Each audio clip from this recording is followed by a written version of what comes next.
Welcome to episode 3 of the Bible Q&A with Pastor Stephen.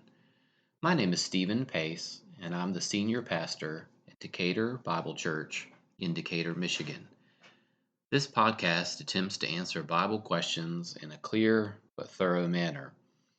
If you would like to have a Bible-related question considered for a future episode, you can email your question to pastorstevendbc@gmail.com.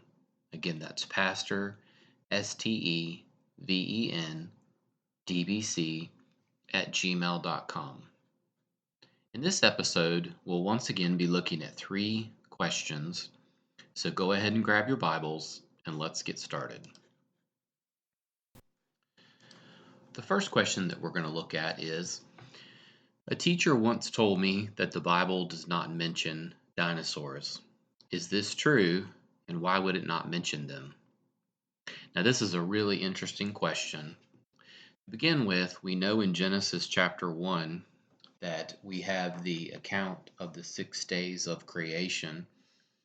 God, of course, creating a variety of things during that period of time. But in particular, Genesis chapter 1 and verse 24 and 25 speaks of the beast of the earth. Let me read this.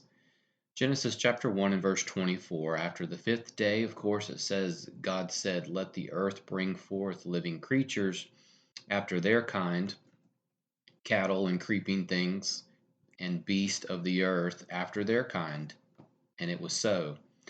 God made the beast of the earth after their kind, and the cattle after their kind, and everything that creeps on the ground after its kind, and God saw that it was good. So there you see the idea of the beast of the earth mentioned twice.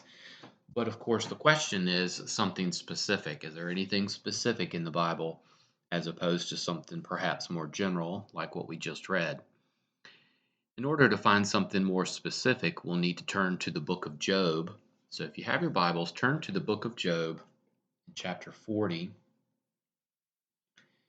God having now begun to speak in the book of Job, and we see in Job chapter 40, in particular in verse 15, it says, Behold now Behemoth, which I made as well as you, he eats grass like an ox.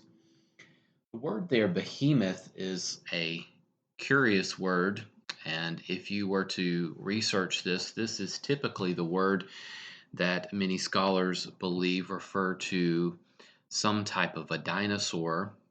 So, for example, if you went out on the internet and looked at a Brachiosaurus dinosaur, you'll see that there are some similar descriptions in Job that would match a picture again of a Brachiosaurus, and that's Brachiosaurus.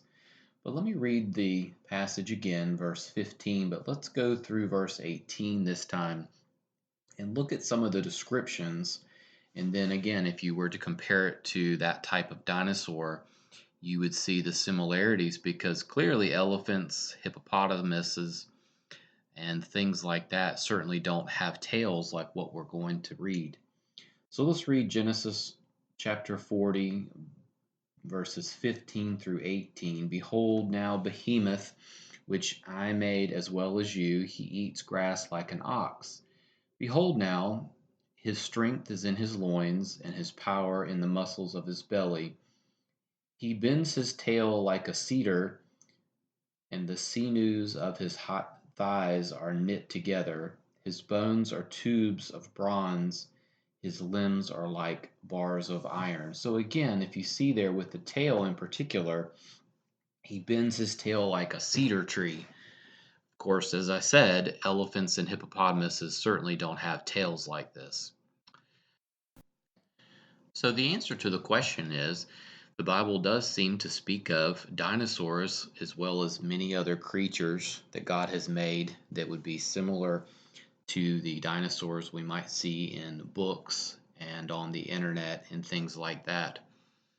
If you're more interested in this subject, like to learn more about it, I could recommend to you going to Answers in Genesis.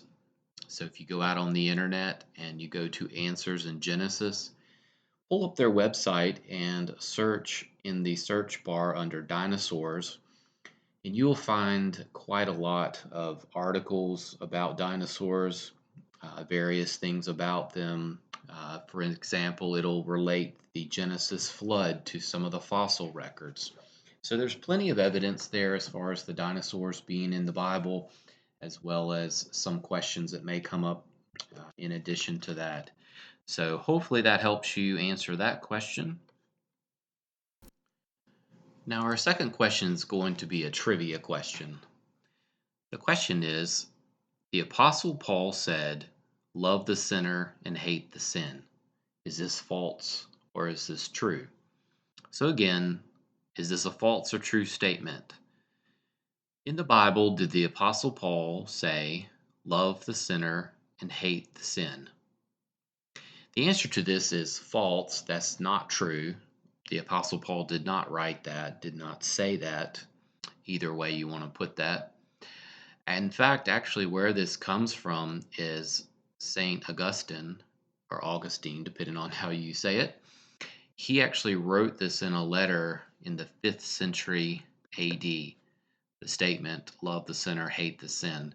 So it is St. Augustine who wrote this, not the Apostle Paul. The Apostle Paul did not write this, nor did he actually say that. And now for our third and final question for this episode. This question actually arose out of a Wednesday night Bible study that we're currently doing at the church. We're looking at 8 key prophetic events, things to come. And the question came up was, I read that Moses will be in the future tribulation period. How could this be? I thought he died already, so I don't understand how this could be true. Now, this is a great question, and of course, the question is correct in stating that Moses had already died. So let's start there with the death of Moses.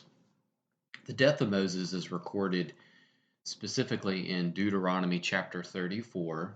So if you turn in your Bibles to Deuteronomy chapter 34, it is the end of the book of Deuteronomy, and just prior to the Lord charging Joshua, servant of the Lord, of course, to take over after Moses' death. So in Deuteronomy chapter 34, after being shown the land that eventually, of course, we know it as the promised land that God had promised to the descendants of Abraham, Isaac, and Jacob, in verse 5 of Deuteronomy 34, what we have is, so Moses, the servant of the Lord, died there in the land of Moab, according to the word of the Lord. So again, the question is correct in the fact stating that Moses had died. Moses actually had a literal physical death, if you will. But notice verse 6, and he buried him in the valley in the land of Moab. But you'll notice at the very end of the verse it says, but no man knows his burial place to this day. So Moses died, Moses was buried, but no one seems to know where his body was buried. Now, I think there's a few reasons why his body is unknown as far as its place. But to answer this question, so far we know that Moses has died, but his body, no one knows where it is in terms of its burial. Now, I want you to look at the book of Jude, which is in the New Testament. Jude and verse 9 of the book of Jude, Jude being right before the book of Revelation. In Jude 9, it describes Michael the archangel and the devil arguing about this very thing. In Jude 9, it says, but Michael the archangel, when he disputed with the devil and argued about the body of Moses. So again, the same idea as Deuteronomy 34. Moses died, but we don't know where he was buried at. So then the question says, how is it then, if he died, how is it that he could be in the tribulation period? So now this is related to what we commonly call the two witnesses in the tribulation period. And for that, you would look in the book of Revelation, chapter 11. Now, in Revelation, chapter 11, you have what is described, as I said, as the two witnesses.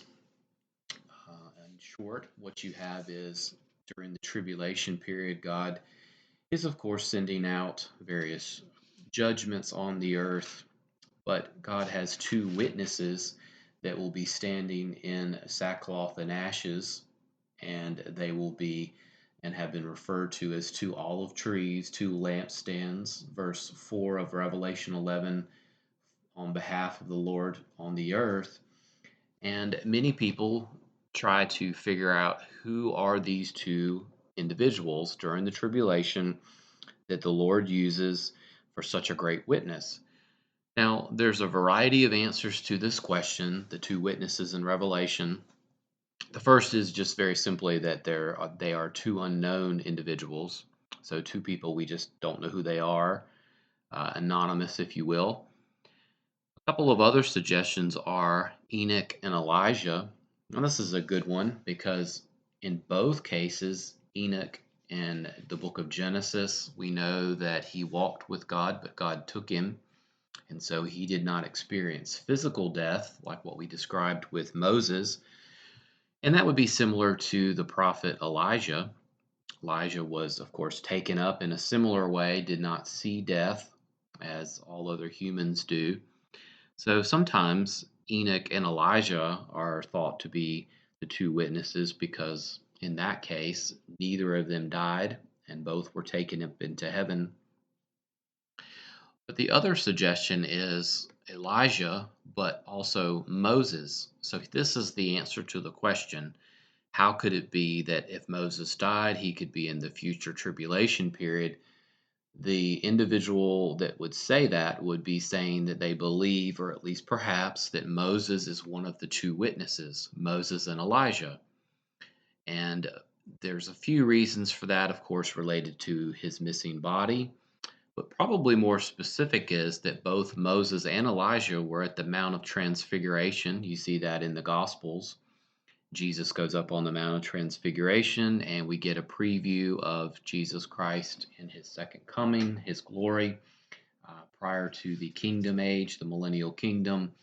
And you have there Moses and Elijah. So let's go back to the question. It says, I read that Moses will be in the future tribulation period. I thought he already died, so how could this be the case? So this would be the case in that, yes, he died. He physically died. We see that in Deuteronomy 34, verse 5. But as we saw in verse 6, as well as in Jude 9, his body has been disputed in terms of where it was buried. We also see the answer to the tribulation period question, which is that in the book of Revelation, chapter 11, there are two witnesses. Now, although the Bible does not tell us specifically who they are, there's a variety of suggestions, one of which is that it is Moses and Elijah. And so that would be our the answers to the question that Moses died. Yes, the reason why he might be, would probably be the better way to say it, in the tribulation period that is still future, is that he could perhaps be one of the two witnesses the Lord has in Revelation chapter 11. So hopefully that answers your question on that. Well, this concludes today's episode. Be sure to tune in again for our next episode. And until then, may God bless you.